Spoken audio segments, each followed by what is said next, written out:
Muy buenas noches, estimados alumnos. Por favor, me confirman que me escuchan y ven la lámina de deformidades del pie. Doctor, buenas noches. Sí se ve la pantalla. Ok, muy amable, gracias. Bien, soy César Tipián, encargado de la clase de deformidades del pie, deformidades y lesiones de la columna vertebral y espondilolistesis.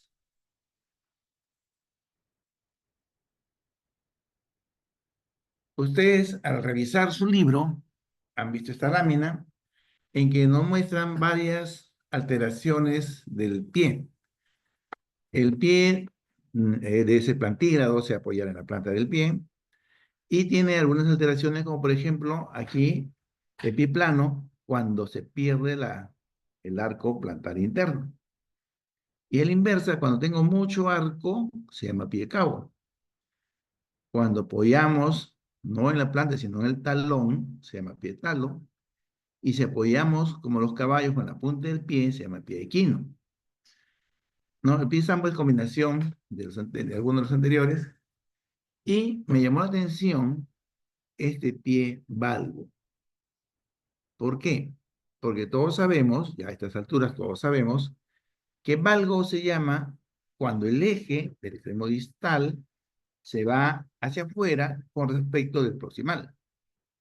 Y aquí pareciera que no está hacia afuera, sino si este es el eje de la tibia proximal, está hacia adentro, siempre y cuando esta sería la línea media.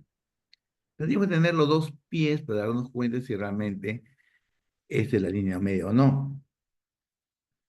Así que cuando miremos, vamos a mirar los dos pies, estamos claros acá que esta es la línea media, malelo interno, malelo externo, y vemos que el eje del calcáneo está hacia afuera en relación al eje de la pierna. A esto se llama pie varo. Y varo a la inversa. El eje del calcáneo se va hacia adentro, de la línea media, hacia adentro con respecto al eje de la pierna, de la tibia. Y más parece que este esquema de pie valgo correspondiera a pie varo. Parece, ¿no? Entonces quería dejarlo bien en claro que valgo es cuando el eje del extremo distal está hacia afuera con respecto del eje al eje proximal. Y aquí me pareciera que el esquema no está claro. Visto este tema, avanzamos y vamos a revisar el pie equino varo congénito. Equino, o sea que apoya en la punta del pie. Varo, o sea, está hacia adentro. Varo es la suma de aducción, la punta del pie hacia adentro, y supinación, varo. Congénito porque nacen así. Del momento que nacen, lo vamos a ver, ¿no? También llamado pie bot o pie samo. Esta malformación congénita de pie varo equino congénito es la más frecuente del pie, pero es la segunda de todo el esqueleto. Uno por cada 1000 nacidos vivos. La primera malformación congénita del esqueleto, ustedes ya la han estudiado, ¿no? Es la displasia de desarrollo de la cadera. En este caso, de pie bod o pie sambo, es más frecuente en el hombre que en la mujer, 2-1. Y 50% de los casos es bilateral en ambos pies. No se conoce la causa, la etiología es conocida, pero sí está clarísimo que está relacionado a la alteración de las partes blandas. De las partes blandas, los tejidos blandos, ligamentos, tendones, cápsulas, están alterados y van a deformar al pie. ¿Y cómo se deforman? ¿Por qué se deforman? ¿No? Porque están acortados, están retraídas las partes blandas, músculos, tendones, ligamentos, fascia, piel. Entonces, supongamos que el Aquiles esté retraído, está cortado. Entonces va a traccionar y lo va a poner el pie en equino. Por la retracción del Aquiles lo va a llevar al pie equino. Si se retrae la fascia plantar, ¿no? La fascia plantar va de los metatarsianos hacia el calcáneo, si se retrae, si se achica, lo hace pie cabo, ¿no? Si el tibial anterior que se inserta en el cafoides, se retrae, lo lleva a supinación. Entonces, tenemos que las partes blandas se retraen y deforman el pie. ¿Ok? Entonces, ahí tenemos que ver el por qué. Entonces, la retracción de las partes blandas intraútero hace que nazcan con el pie deformado, ¿no? Y siempre estén en esta posición. Equino y varo. Varo es aducción del antepié más supinación. Hecho el diagnóstico, pasamos al tratamiento. Debe ser hecho lo antes posible. Del momento que nace, ya debemos estar empezando a hacer el tratamiento. El tratamiento tiene que ser una persona especializada, el traumatólogo, el ortopedista infantil, y es el experto en este tema. El tratamiento es conservador, es decir, vamos a corregir manualmente las deformaciones que presenten este pie. La corrección siempre se hace de anterior a posterior, o sea, primero se corrige la aducción del antepié, ¿no? El pie cabo y finalmente el retropié, el equinismo. También tienen una rotación tibial interna que hace que el pie se haga más aducto, ¿no? Hacia adentro. Por eso es que la corrección debe hacerse con un yeso desde el muslo para corregir esta rotación tibial interna. Entonces, el tratamiento conservador consiste en hacer las correcciones manuales e inmovilizándola con aparato de yeso. Esto lo describió muy bien Ponseti, por eso se tiene su nombre como el método de Ponseti. Las correcciones manuales de antepié hacia retropié, y esas correcciones tenemos que ir manteniéndolas con aparato de yeso. Lógicamente, el bebé crece y le vamos cambiando el yeso cada mes, y cada mes vamos a ir corrigiendo cada vez más estas deformaciones. De tal manera que alrededor del sexto mes ya debo tener el pie corregido.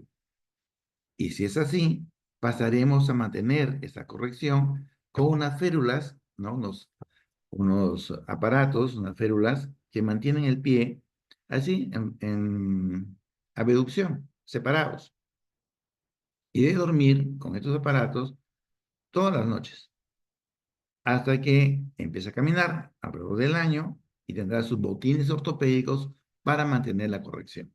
Entonces es un tratamiento bastante prolongado, que lo hace el experto, que lo hace el ortopedista infantil, no lo hacen los médicos generales, ni siquiera el traumatólogo general. Entonces, tengo que hacer el tratamiento siendo el método de Ponseti. Correcciones manuales que se mantienen con aparato de yeso y que conforme van creciendo, se van corrigiendo desde adelante hacia atrás. De tal manera que al sexto mes debemos conseguir ya un pie plantígrado. Si no lo logramos, esta corrección en los primeros 6 meses, 8 meses, tenemos que pensar en el tratamiento quirúrgico, porque no podemos corregirlo, tal vez porque existe demasiada retracción, demasiado acortamiento de las partes blandas. Entonces, cuando tenemos un paciente, o que ya llegó tarde a nuestras manos, después de los 6 meses, entonces tenemos que hacer liberación de las partes blandas. Tenemos que hacer alargamiento de los tendones acortados. Una vez más, el ejemplo. Si tengo el Aquiles más corto, entonces me va a jalar el calcáneo y me va a poner el pie en equino. ¿Qué tengo que hacer a esta edad, no? Más de 6, 8 meses, antes de los 6 años, hacer un alargamiento del tendón de Aquiles. Y se hace un alargamiento mediante una Z-plastía. Aquí ven la Z, ¿no? La Z, de tal manera que el extremo proximal del distal se va a suturar con el extremo distal del lado proximal. Entonces crece esos centímetros de la Z el Aquiles y ya puedo corregir ese equinismo. Hay que liberar las partes blandas retraídas, las cápsulas. Bueno, aquí la cápsula posterior hay que abrirla para poder deslizar el pie, poder corregir ese equinismo. Abrir la cápsula del medio pie para corregir la aducción. Entonces tengo que hacer cirugías en las partes blandas, ¿no? Para poder permitir la corrección manual, ¿no? Esta cirugía de partes blandas en capsulotomías y fasciotomía, por ejemplo, si la fascia plantar, que va de calcáneo hacia los metatarsianos, se acorta, se retrae, voy a tener un pie cabo. Tendría que hacer una fasciotomía para poder extender ese pie cabo. Entonces las partes blandas son liberadas hasta antes de los 6 años. Si tenemos al paciente después de los 6 años hasta los 12 años, que es cuando se produce la maduración completa del pie, entre los 6 y 12 años, tenemos que hacer, además de la liberación de la parte blanda de los herramientas, tenemos que hacer corrección ósea, porque ya el niño ha caminado sobre el borde externo del pie. Y entonces, ese borde externo del pie que no está preparado para soportar el peso, se va a hipertrofiar, va a crecer más. Entonces tengo que hacer artrotomías, abrir las articulaciones y osteotomías, hacer unas cuñas, ¿no? Para retirarlas, o sea, ostectomía, osteotomías y ostectomías, para poder corregir el pie. Entonces ya no basta partes blandas, ahora tenemos que hacer también la cirugía en la parte ósea. Y cuando ellos son adultos, cuando son mayores de 12 años, que ya el pie está maduro al 100%, ¿no? Entonces no nos va a bastar con la herramienta de partes blandas, ni tampoco con ostectomía, tenemos que hacer artrodesis, o sea, fusionar las articulaciones, ¿no? Se hace la artrodesis, la articulación atracroscafoidea, calcaneopuboidea y la subastragalina. Eso se llama triple artrodesis. Va a poder darle una forma de plantígrado a este pie. ¿Ok? Entonces tenemos en el pie bob. Avanzamos al pie plano. ¿Qué cosa es pie plano? Es la disminución o desaparición del arco medial de la bóveda plantar. El pie, cuando apoyamos descalzos, se va a apoyar en la cabeza del primer meta, en la cabeza del quinto meta y en el calcáneo. Esos son los 3 puntos de apoyo. Por lo tanto, va a determinar 3 arcos. El arco plantar interno, de la cabeza del primer meta al calcáneo. Este arco bastante amplio, tiene una altura hasta 18 milímetros, ¿no? El arco plantar externo, de la cabeza del quinto al calcáneo, es un arco muy bajito, de 3 milímetros. Y finalmente, también un arco plantar muy bajito, el arco plantar anterior, ¿no? Que da entre la cabeza del primero y el quinto metro. Tenemos tres arcos, entonces. Nos vamos a referir al pie plano laxo infantil, que es el más frecuente de los pies planos. Antes de los 2 años, hasta los 3 años, todos tenemos los pies planos. No existe esa curvatura. Al tercer año ya debe estar formado, ¿no? ¿Y de qué se trata el pie plano laxo infantil? Laxo, aquí está la clave de ese nombre. Es el más frecuente de todos los pies planos. Y por eso vamos a estudiarlo. Porque se pierde el arco plantar interno al apoyar. O sea, cuando se para, cuando carga, el arco que lo tiene desaparece. Al apoyar, se hace plano. Pero si levanto el pie, o sea, dejo de apoyar, el arco se recupera. Entonces, tengo arco plantar cuando no apoyo. Y si apoyo, ¿no? La carga hace que se subluxen y se aplane este arco. ¿Y por qué sucede esto? Porque existe una hiperlaxitud ligamentaria. Existe una hiperlaxitud también de los tendones, de los ligamentos, de las cápsulas. Esta laxitud permite que se subluxe y descienda este arco plantar al cargar, al soportar peso. Bien. Cuando el niño es pequeño, 3, 4, 5 años, es asintomático. No tiene molestias con este pie plano. Cuando ya está más grandecito, 6, 7, 8 años, presenta cansancio y dolor. Hemos dicho que en realidad son subluxaciones, ¿no? El arco plantar no tiene una posición adecuada a las articulaciones. La astrágalo escafoidea, la calcáneo con el astrágalo tiene una posición adecuada. Pero cuando se cae este arco, cuando se aplana, entonces está subluxado y empieza a tener molestias con el paso de los años. En el adulto el dolor es mayor. Existen unas maniobras, ¿no? Como maniobra de Rodríguez de Fonseca, que cuando se pide que el niño camine en punta de pies, recupera su arco. O la maniobra de Jack, que cuando está parado, apoyado el pie en el suelo, y hacemos la dorsiflexión del primer dedo, recupere el arco. Eso es clínicamente, ¿no? Las radiografías que se tomen deben ser siempre parado, con carga, siempre, ¿no? Y tomamos la incidencia frontal y que este ángulo de Moreo Costa Bartani está entre los 120 y 130 grados, ¿no? Y en el frontal, el eje del calcáneo con el astrágalo debe tener entre 15 y 25 grados.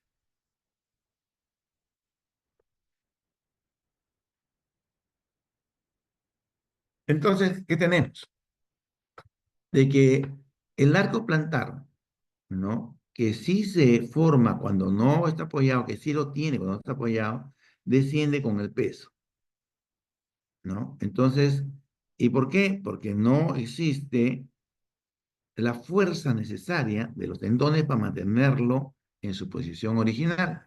El peso hace que se aplane. Y no solo son los tendones, también son los ligamentos, la cápsula. El calcáneo, con el peso, se hace valgo, ¿no? Se va hacia afuera de su eje. Entonces, el hueso que está encima del calcáneo del astrágalo, al inclinarse, va a descender. Y con él, con el astrágalo, también desciende el escafoides. Por lo tanto, ya no tengo arco plantar interno. ¿Por qué? Porque mis partes blandas no son capaces de sostener el arco en su posición cuando apoyo. ¿Por qué? Porque están flácidas. A la inversa del pie de boca, que estaban contracturadas, retraídas, acá están flácidas, están elásticas. Entonces, el arco plantar al apoyar cae, se pierde.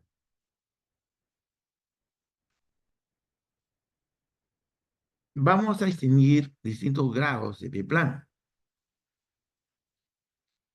Y eso lo hacemos evaluando la huella plantar. Entonces, miramos su huella plantar en un aparato, esto que se llama el podoscopio, ¿no? Es un cubo de fierro que tiene pared de vidrio y en la parte interna un espejo puesto a 45 grados, ¿no? De angulación. De tal manera que cuando se pare sobre este podoscopio, vamos a mirar en el espejo la huella plantar. Normalmente la huella plantar es máximo 50% de la parte anterior, ¿no? Aquí no apoyado, en el largo plantar interno formado normalmente.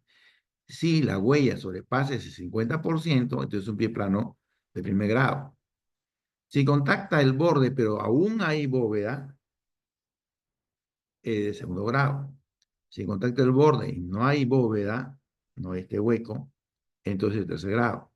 Cuando sobrepasa la parte media, el ancho de la parte anterior es de cuarto grado.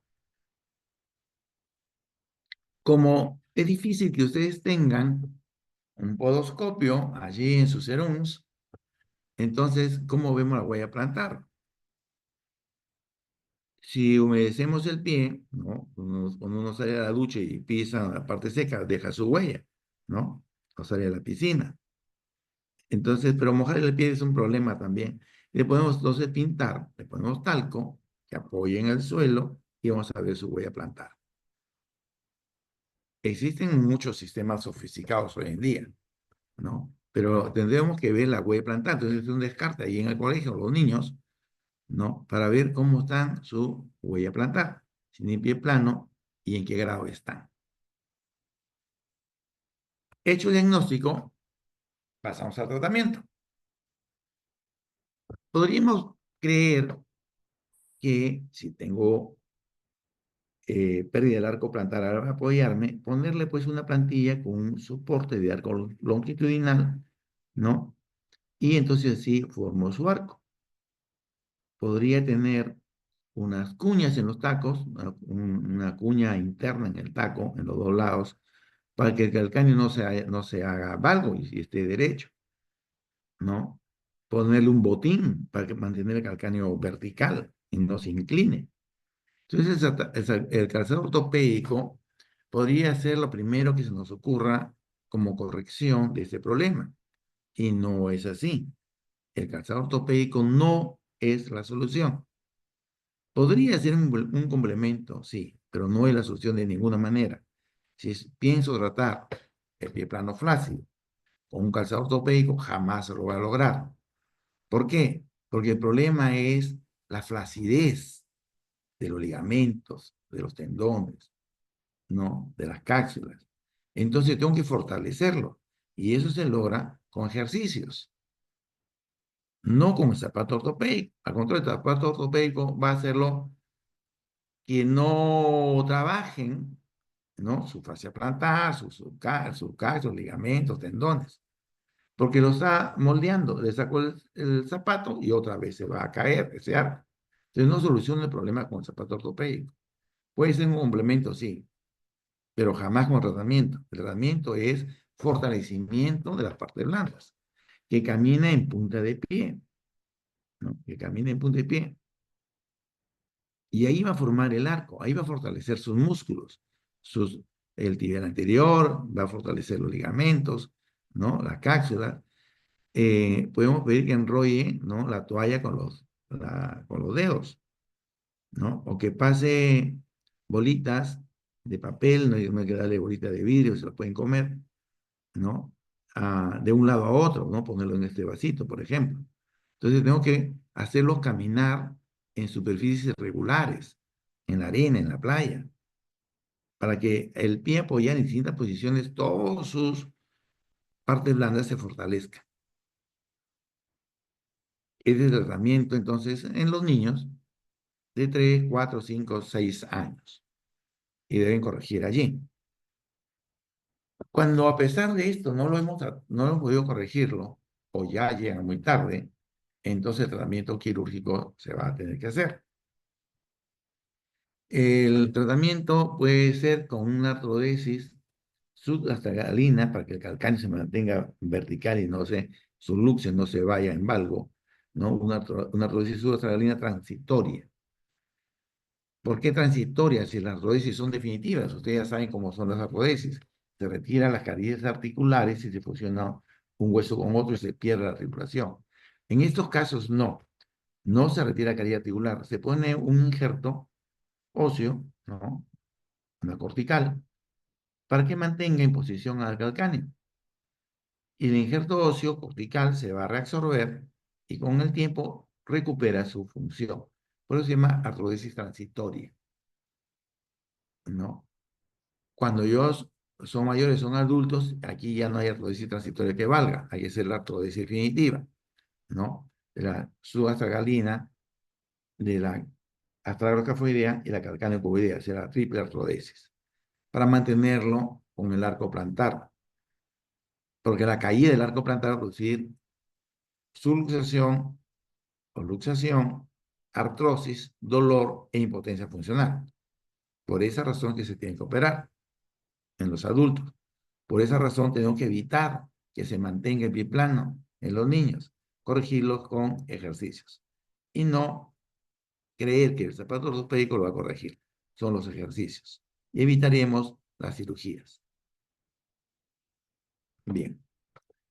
Ahora pasamos a invadir al territorio de nuestros amigos, los neurocirujanos.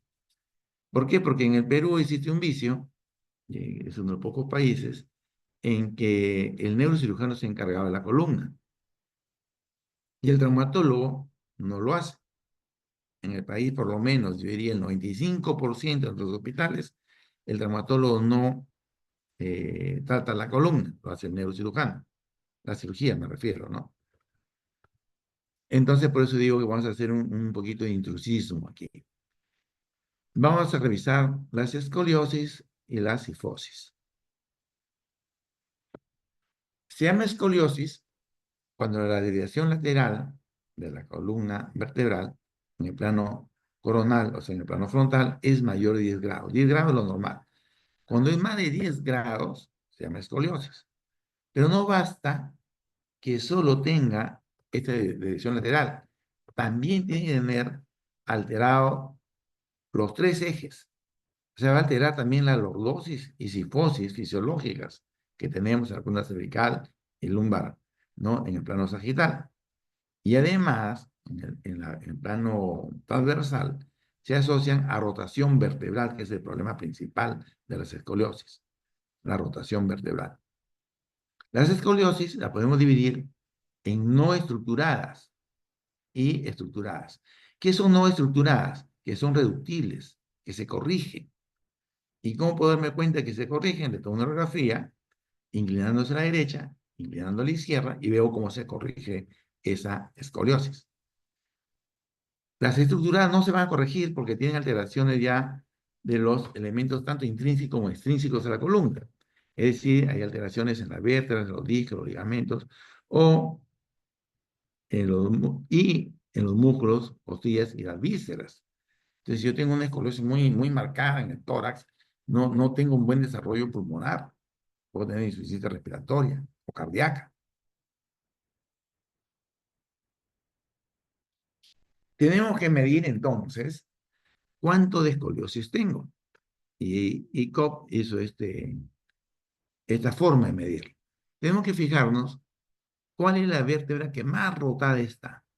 Y ese es el ápex. Luego vemos todas las vértebras que estén rotadas, ¿no? Ya sea en la parte hacia proximal, hacia cefálica, o la parte distal o caudal. Entonces vemos todas las vértebras que estén rotadas, ¿no? Aquí vemos las posiciones transversas, están muy pegaditas a los bordes, ¿no? Acá se ve solamente una en el ápex. Entonces vemos cuál es la vértebra proximal que está rotada, y ese va a ser el milímetro superior. Y la vértebra más distal que esté rotada, y ese es el límite inferior. Entonces, en la vértebra limitante superior, en su platillo superior, hago mi eje. Igual hago en la distal, en el borde inferior de la más distal. En la proximal, hacemos en el borde superior. En la distal, el borde inferior.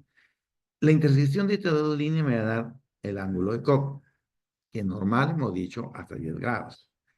A veces en la radiografía esto no es posible medir porque se nos sale de la radiografía. Entonces se traza una perpendicular a cada uno de estos ejes y la intersección de estos perpendiculares me va a dar este ángulo de Cobb, que es el mismo. Entonces vamos a medir en la curvatura principal, en la curvatura mayor, este ángulo de Cobb. Existen las curvaturas, tanto cefálicas como caudales, compensadoras, que son las reductibles. Con el tiempo, si no se corrige, también se pueden pasar en estructuradas estas compensadoras. Entonces, este es el método Cobb para medir cuánto de escoliosis tengo. Existe otro método, el de Meta, que se usa solamente para los recién nacidos o escoliosis infantil, en que va a medir el ángulo costo vertebral de cada lado. Entonces, voy a medir el ángulo costo vertebral de esta vértebra. Trazo la perpendicular a la vértebra, trazo una perpendicular a esta vértebra y la línea que intersecta del eje de la costilla de un lado, ¿no? Tengo un ángulo y el eje de la costilla del otro lado tengo otro ángulo. De lo que se trata es ver la diferencia entre los dos ángulos. En este ejemplo, ¿no? De un lado tiene 84, del otro lado tiene 53, la diferencia es 31. ¿Para qué me sirve? Para saber si esta diferencia es mayor a 20, porque los valores mayores a 20 de diferencia en este ángulo costo vertebral indica una alta probabilidad de progresión de la curvatura, así que no es tratada. Entonces yo tengo un recién nacido y mi diferencia en el ángulo costo vertebral es mayor de 20, quiere decir que va a progresar. Hay que tratarla.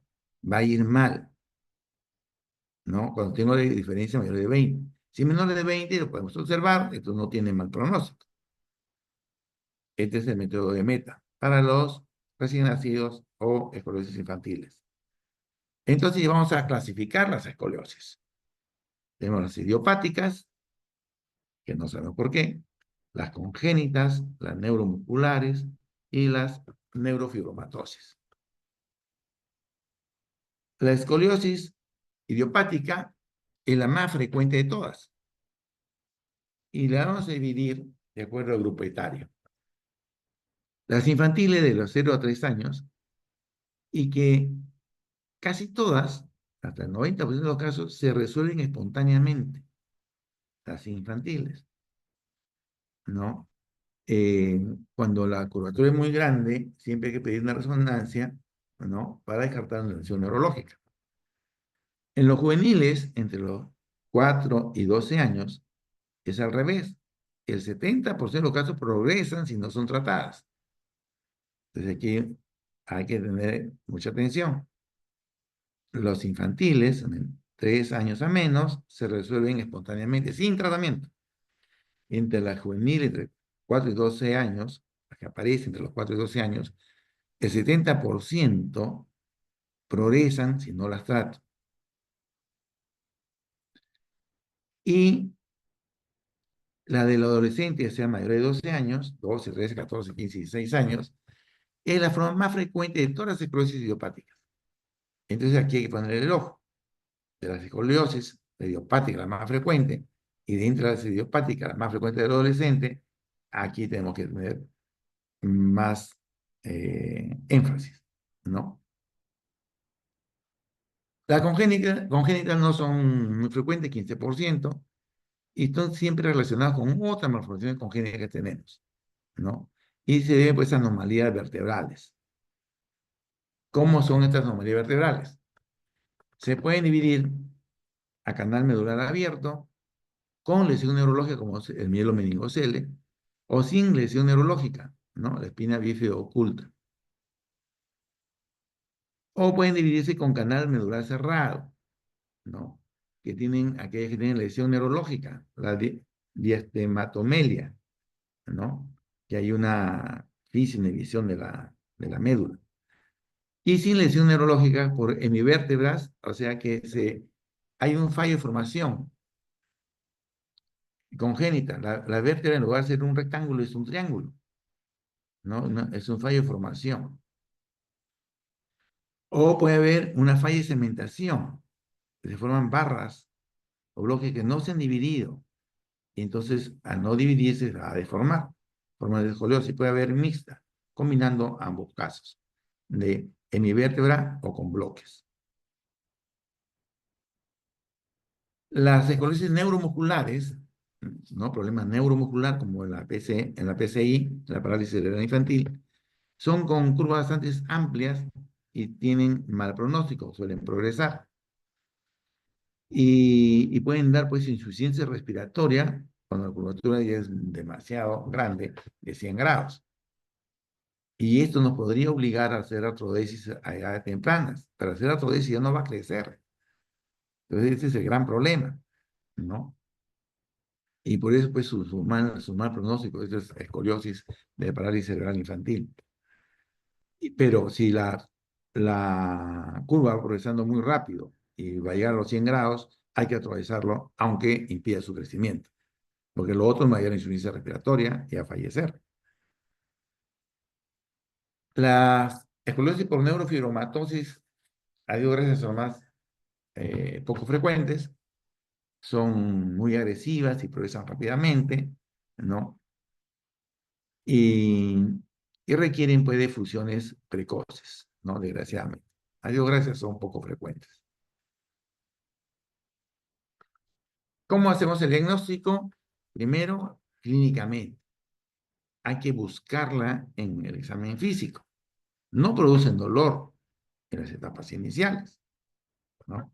¿Y cómo nos damos cuenta? En la clínica, la simetría de los hombros. Un hombro va a estar más alto que el otro, ¿no? La ropa no les calza bien, no le entalla bien. Entonces, el examen clínico nos va a permitir evaluar la curvatura de la columna. Y podemos ver entonces en el físico que hay un hombro más alto que el otro, una escápula más bajo que la otra, ¿no? La curvatura, ¿no? La convexidad en este caso derecha, la cadera más prominente, ¿no? La cabeza también no está centrada al eje del cuerpo. Entonces tenemos varios detalles en el examen clínico. Y el test de Adams, o la maniobra de Adams, que consiste en que el paciente, estando con las rodillas extendidas, se incline hacia adelante, que la mano lo lleve hacia el piso. Y el examinador desde atrás va a ver la espalda y va a ver que se eleva un lado más que el otro. Esta es la maniobra de Adams. Las radiografías son importantes y hay que hacer teleradiografías para que poder ver toda la columna, ¿no?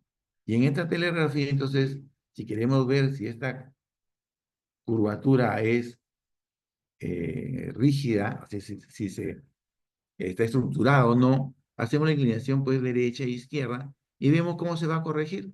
Entonces esta escoliosis no es estructurada, no está rígida, se puede corregir, ¿no? Para decir la telegrafía debe verse toda la columna y verse la pelvis.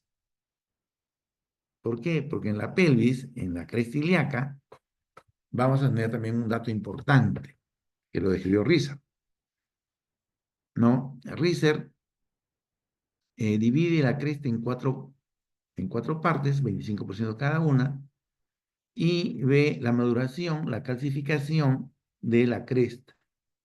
Entonces, 1 cuando tengo 25%, menos 25, 2 menos 50, 3, 75 y 4 menos 100%, 5 toda ya está osificada.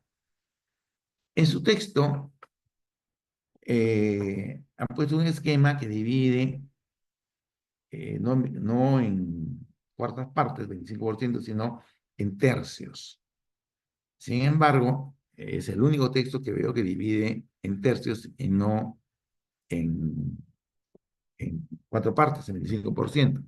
Por eso pongo lo que es la literatura en general, describe el test de Risser con división de 25% en la cresta. Lo importante está en que, ¿para qué me sirve este test? Cuanto más osificada esté la cresta, menos va a crecer, menos va a desarrollarse la columna vertebral. Entonces, si lo tengo ya todo fusionado, ya no va a crecer, ya no se va a formar más esa columna. En cambio, si lo tengo, y todos están de acuerdo, hasta Riser 2, hasta menos del 50%, tiene bastante que crecer. Entonces, si tengo una escoliosis detectada en un momento de mi vida que todavía me falta crecer, eso va a empeorar. En cambio, si ya tengo en Riser 4 o 5, ya no va a empeorar, ya no me preocupo de que va a agravarse el tema. Para eso me sirve ese test de Riser. Bien. Entonces, hacemos ya el tratamiento. La escoliosis idiopática, que es la más frecuente, tiene como objetivo poder controlar la progresión. Debemos hacer el seguimiento con ese ángulo de Cobb, ¿no? Hacia el alcance de la madurez esquelética, o sea, Riser 5. Debemos corregir la deformidad que tengamos y así evitar consecuencias locales generales. Locales, o sea, la artrosis, ¿no? Y generales, el problema de las vísceras intratorácicas. En la escoliosis infantil idiopática, ¿no? En aquella que tiene menos de 35 grados de ángulo de Cobb, se solucionan espontáneamente y sin tratamiento. No necesitan ningún tratamiento en las idiopáticas, ¿no? Infantiles, aquellos menores de 3 años. Entonces, si tengo un ángulo de Cobb menor de 35, no hay ningún tratamiento que hacer, a lo sumo que duerma en el hueco prono. Pero, si va más de 35, ¿no? Entonces tenemos que ponerle corset. Entonces empleamos corset de yeso o termoplásticos que pesan muy poco, son livianos, son muy buenos. Entonces se ponen corset para evitar que esta curvatura siga aumentando cuando tenemos más de 35. No deben llegar a 100. Y si sigue aumentando a pesar del corset, tenemos tratamientos quirúrgicos. Entonces se ponen distractores vertebrales, ¿no? En la vértebra se fijan unos dispositivos, ¿no? Que cada cierto tiempo, con este distractor, se separa, se elonga para corregir la curvatura. Eso se llama distractores cervicales. O también se puede hacer una instrumentación, o sea, fijar con unas barras. Esto ya no se corrige cada 6 meses, sino ya queda ahí fijo, pero sin fusionar las vértebras. Y la otra opción es la rodesis circunferencial, o sea, rodezar, fijarlas unas vértebras a otras, ¿no? Que ya no va a crecer en ningún sentido. No puede ser circunferencial, o sea, anterior, posterior, lateral, todo se fija. En la forma juvenil y del adolescente, el tratamiento va a depender de qué grado de deformación tengo. Si tengo, lo normal es hasta 10 grados, más de 10 ya no es normal. Si lo tengo hasta 20 grados, observación periódica, 10, 15 hasta 20. Si supera los 20 grados, ¿no? Debemos colocarle un corset termoplástico o de yeso. Existen corsets especiales, ¿no? De Boston, de Chuneo y de Milwaukee, que va a depender este corset de qué parte de la columna se ha afectado. Entonces, si es lumbar, la de Boston, toracolumbar, de Chuneo y torácica de Milwaukee. Cuando la curvatura, a pesar de esto, del tratamiento, supera los 40 grados, ¿no? Entonces va a depender qué Riser tenemos. Si es Riser 1 o 2, tenemos que atravesarlo, porque va a crecer y se va a deformar aún más. Y ya estamos en 50 grados. Y no debe pasar de allí porque va a haber alteración de las vísceras pulmonares y cardíacas. Insuficiencia cardíaca, insuficiencia respiratoria. Si tengo 40, 50 grados y el Riser es mayor o igual de 3, entonces, como ya no va a crecer, ya no va a incurvarse más, entonces tan solo debemos seguir con los corsés hasta la edad de adulto. Bien. Las escoliosis congénitas, que son raras, siempre se intenta un tratamiento conservador, ¿no? y se observa la progresión de la curvatura. Si la curvatura va a más de 25 grados 6 años, ¿no? O de 35 grados 6 años, entonces se indica la cirugía que hemos visto. En el tratamiento neuromuscular, perdón, la escoliosis neuromuscular, el tratamiento conservador también se indica. Aunque es difícil, es muy difícil, lo pueden de PSI lo pueden tolerar, pero aunque sean de deficiencia baja, lo usamos en algunos pacientes relacionados. En la mayoría, desgraciadamente, no, y tenemos que hacer el tratamiento quirúrgico. Cuando progresan las curvaturas más de 30 o 40 grados y en 20 de la edad, hay que fusionarlas.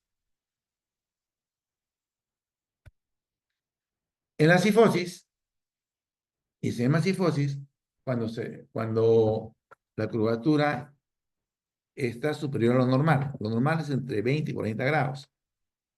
Entonces, si tengo más de 40 grados, ya es patológico. Y las cifosis vamos a dividirlas en dos grandes grupos, en las angulares y en las cifosis armónicas. O sea que su angulación no es tan pronunciada, ¿no? Angulares, su nombre lo dice, forman un ángulo. Y esto puede ser congénitas o secundarias a otras patologías. Y las armónicas, el ángulo no es tan agudo, es más obtuso. Es un dorso curvo, ¿no? El dorso curvo postural, que es el más frecuente, o la enfermedad de Schoenman, que vamos a verla, o la espondilitis anquilopoyética. La cifosis angular, cuando el aumento de la curva, solo produce un segmento corto de la columna, ¿no? Puede ser congénitas, hemos visto los efectos de formación y segmentación de las vértebras, pero en el plano de perfil. Y las secundarias a espondilicitis o infecciones, ya sea tuberculosis o purulentas, piógenas, y produce pues colapso de las vértebras. Y este colapso en unas pocas vértebras da a una angulación, ¿no? En el plano sagital, en la cifosis. También puede ser por traumatismo, fracturas consolidadas sin reducción. Se han colapsado y producen la cifosis. Sin embargo, lo más frecuente es que sea una cifosis armónica o redondeada, ¿no? Y que son áreas de las vértebras que participan en esta curva cifótica. Y lo más frecuente de todas es el dorso curvo postural. Su nombre lo indica. La mala postura, ¿no? Es habitual en los adolescentes. Y se trata de una curva flexible, se corrige, no es estructurada. Entonces, la corrección debe ser en base a la fisioterapia, al fortalecimiento muscular, que los músculos paravertebrales lo sostengan, sea fuerte y mantenga la columna vertebral en una posición adecuada. Que hagan natación, fortalecen así la musculatura de la espalda. Rara vez necesitamos utilizar un corsé, un Milwaukee para estas cifosis torácicas, ¿no? Que como ven no es nada cómodo, pero son necesarios en aquellas curvaturas que van aumentando. Pero la gran mayoría no lo requiere, no progresan con la fisioterapia. La enfermedad de Schoenman también puede producir una cifosis. Esta enfermedad es de etiología desconocida. Lo cierto es que no le llega bien la sangre. Entonces hay una necrosis avascular. Y esta necrosis vascular hace que se colapsen las vértebras, ¿no? Que se colapsen. Tienen esta forma triangular. ¿Por qué? Porque no le llega la sangre y produce una necrosis avascular. ¿Por qué no le llega la sangre? No se sabe.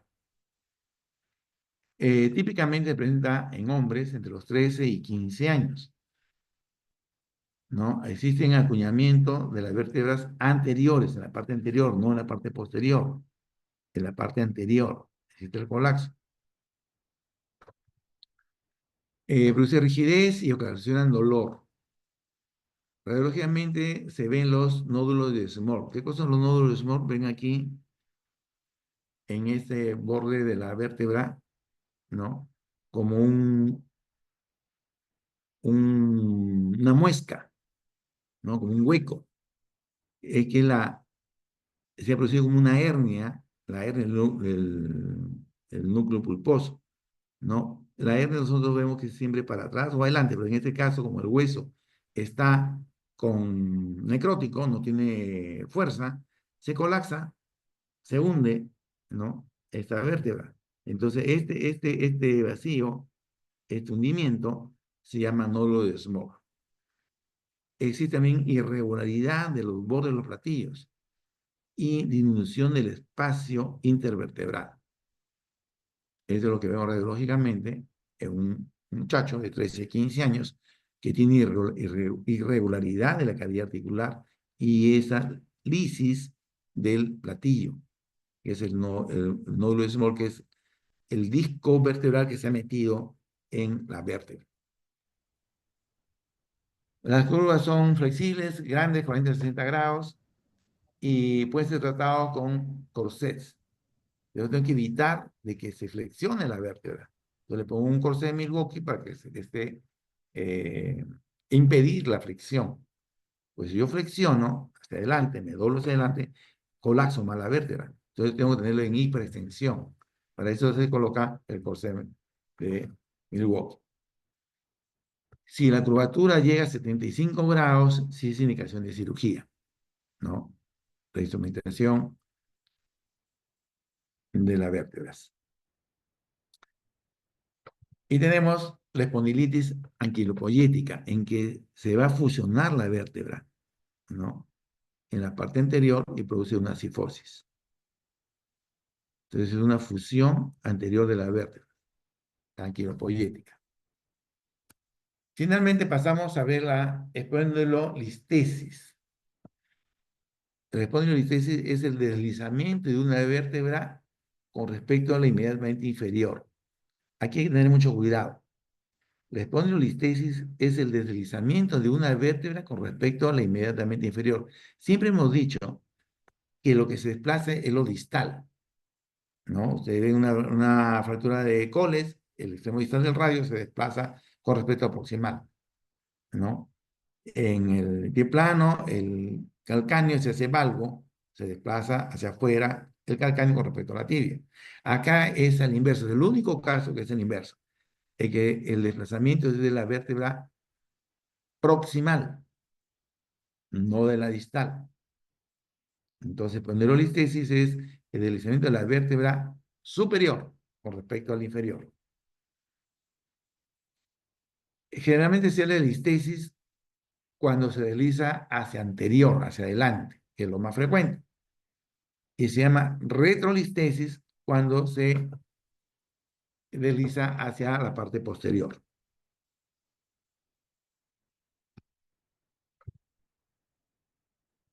Se pueden clasificar en displásicas, ísmicas, degenerativas, traumáticas, patológicas y iatrogénicas. Lo frecuente en los jóvenes es que sea o displásica, o sea, por un problema congénito, o ísmica, un defecto en el istmo. En los mayores, en los adultos mayores, es frecuente las degenerativas, es decir, una degeneración de la parte articular y se desplaza la vértebra. Habría que medir cuánto se ha desplazado la vértebra. Y Meyerding, ¿no?, la clasifica en 5 grados. 1, menos 25 menos 25% de la vértebra se desplaza a la superior, ¿no? 2 hasta 50%, 3 hasta 75%, 4, 100% y 5 cuando sobrepasa el 100%. Y cuando sobrepasa el 100% se llama espondiloloctosis.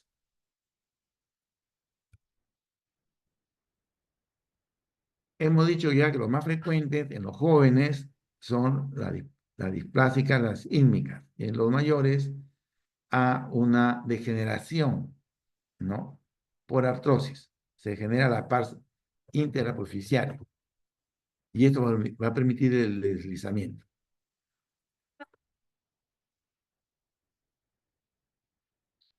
La mayoría son asintomáticos, lógicamente cuando el desplazamiento es pequeño, ¿no? Menos del 25%, ¿no? Y se descubre de manera accidental. Cuando dan síntomas, ¿no? Sobre todo dolor, cuando uno tiene sobrecarga, ¿no? Entonces produce dolor. Y existe también acortamiento o contractura de los músculos isquiotibiales. Podría haber complicaciones radiculares dependiendo del desplazamiento, sobre todo aquellas que están por encima del 50%. Las escoliosis degenerativas, ¿no? Lo que dan en el adulto, existe un pinzamiento, ¿no? De las vértebras. Y también dependiendo del desplazamiento, de la ocupación del espacio y del canal vertebral, va a haber complicaciones neurológicas. Para hacer el diagnóstico, tenemos que evaluar la radiografía de la columna lumbar, pero en oblicua, en oblicua. Y allí vamos a ver esta imagen del perrito de la Chapelle, ¿no? Y que quiero que me sigan para ver este perrito, que acá se ve clarito, ¿no? Dibujado, pero aquí queríamos verlo mejor. Entonces, lo que tenemos que ver es la articulación, ¿no? Interapofisiaria inferior y la superior, ¿no? Acá tengo la apófisis interfacetaria superior y acá tengo la inferior. Al medio de los dos está la parte articular, que es la que se va a lesionar, se va a fracturar y va a permitir el desplazamiento. Entonces, el perrito tiene una, eh, la parte superior, la oreja, digamos, es la parte de la articular, ¿no? La faceta articular superior, la pata delantera es la faceta articular inferior. El ojo es el pedículo, ¿no? La nariz es la apófisis transversa. ¿Y de qué se trata? De que cuando hay fractura aquí de la parte interarticular, ¿no? Que es el cuello del perro, acá la vemos la lisis. Aquí entonces vemos al perro con un collar, ¿no? O degollado, se puede decir, ¿no? Entonces, la parte articular se degenera, no se ha fusionado, no en las congénitas, o se genera en los mayores, y va a permitir entonces el desplazamiento de la vértebra. Que aquí podemos verlo, acá está normal, y aquí está desplazado hacia adelante, la listesis. Entonces, para poder ver ese tema de la listesis, de la espondilolistesis, se evalúa la radiografía en oblicua, la radiografía de la columna lumbar en oblicua, buscando la parte interarticular, o sea, la articulación superior y la inferior tenemos que verla. Al medio, allí debe estar indemne. Si tengo lisis, entonces este paciente puede sufrir de espondilolistesis, de desplazamiento de la vértebra. Y vemos en la imagen radiológica el perrito degollado o con un collar. Hecho el diagnóstico, pasamos al tratamiento. En los niños asintomáticos solo se observa, ¿no? Se evita la hiperextensión de la región lumbar. Y vamos a seguir observándolo hasta que alcance la madurez ósea, el RISER 5. En caso de que sean sintomáticos y la listesis es pequeña, menos del 50%, solo se dan AINES, analgésicos, terapia física. Siempre evitar la hiperextensión, ¿no? Y para eso se usan pues los corsets. En los adultos, cuando se produce una degeneración artrósica de la faceta, ¿no? Y se produce esta lisis, la primera recomendación es perder peso, ¿no? Fortalecer los músculos y no fumar. El tratamiento quirúrgico está reservado para aquellos que fracasan en el tratamiento conservador después de un año, ¿no? O cuando se presenta una patología neurológica o esa lesión neurológica progresa. O sea, si no tenía claudicación o pérdida de fuerza muscular y aparece, entonces eso es un dato que me obliga a hacer la cirugía. O si cuando le encontramos ya tenía una radiculopatía y aumenta esta radiculopatía, entonces hay que fusionarla, ¿no? O, o fijarla, la vértebra. Se puede plantear de entrada en los casos de gran listesis, ¿no? O aquellos pacientes porque tienen más del 100% de la vértebra deslizada, en los casos de espondilolordosis. Ahí sí podría ser una artrodesis de inicio. La reparación de la pars articular, ¿no? Es muy pocos casos, ¿no? En casos menores de 25 años, de procesamiento menor de 3 milímetros, sin evidencia de que tenga degeneración de la cavidad articular. Generalmente se hace descompresión, ¿no? Sin fusionar la vértebra. En pacientes con poca demanda funcional se puede hacer esto, ¿no? Se descomprime y no se fusiona en ancianos. La artrodesis es lo más utilizado, ¿no? La fijación de la vértebra. Y en los adultos, sobre todo, con tornillos y barras, en los niños, sí, sin fijarlas, ¿no? Sin artrodesarlas, toda la columna, solo la parte de la pars interfacetaria que está dañada. Bien, pasamos a la sección de preguntas.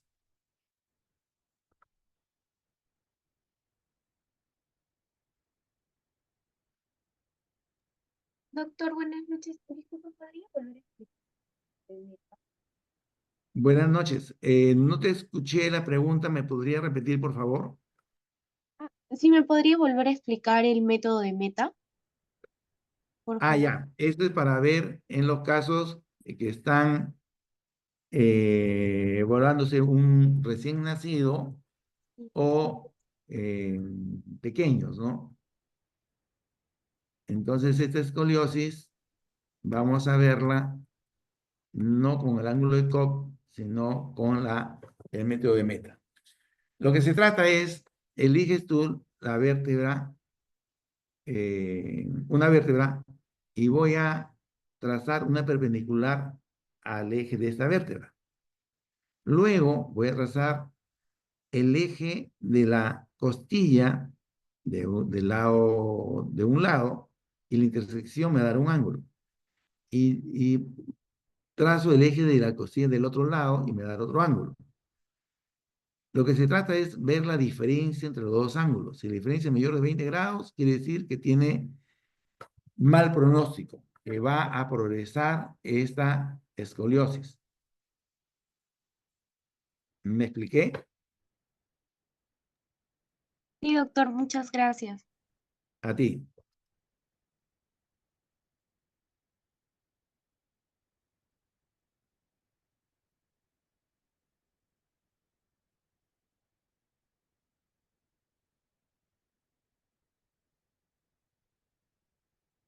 ¿Alguna otra pregunta?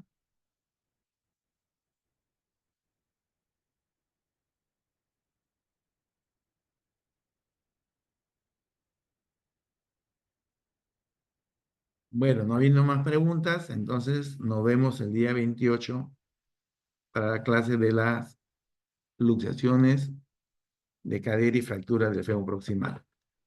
Hasta el 28. Perdón, aquí veo una pregunta en el chat. Doctor, ¿en qué consiste el tractor costo vertebral en tratamiento de escoliosis? Ok, sí te contesto.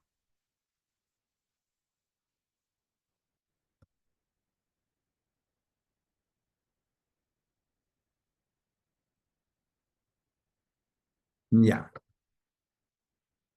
El distractor, como su nombre lo dice, distrae. A ver, ¿cómo me explico mejor? Cuando nosotros decimos vamos a reducir una fractura, no es que la vamos a achicar. La vamos a reducir, significa vamos a acomodar. Distraer significa vamos a elongar, vamos a estirar. Entonces, el distractor es un elongador, va a estirar. Entonces, ven esta pinza aquí. Cuando la tengo abierta, sus patitas están juntas. Si yo aprieto con mi mano, estas se separan. Y si estas patitas las pongo en uno de estos tornillos y la otra en otro tornillo, al apretar, al cerrar, se va a separar y va a elongar la columna. Y esta curvatura entonces se va a disminuir. El distractor vertebral, ese es este aparato, como un alicate, digamos, que cuando yo cierro, pero es un mecanismo inverso del alicate, cuando yo cierro, se abre los bordes. Entonces, cada extremo de este aparato distractor lo fijo a un tornillo, lo voy a separar, se elonga, se estira, y entonces ahí fijo el tornillo al hueso. Creo que no me expliqué. A ver, ¿quién me escribió? ¿Dónde está? Acá. Edgar Barrantes. ¿Me vuelvo a explicar o me llegué a explicar? Sí, doctor, sí, sí se entendió. Muchas gracias. Ok, gracias. Bien, entonces, ¿alguna otra pregunta? Bien, nos despedimos. Gracias por su atención. Gracias, doctor. Gracias, doctor, muchas gracias. Ok. Gracias.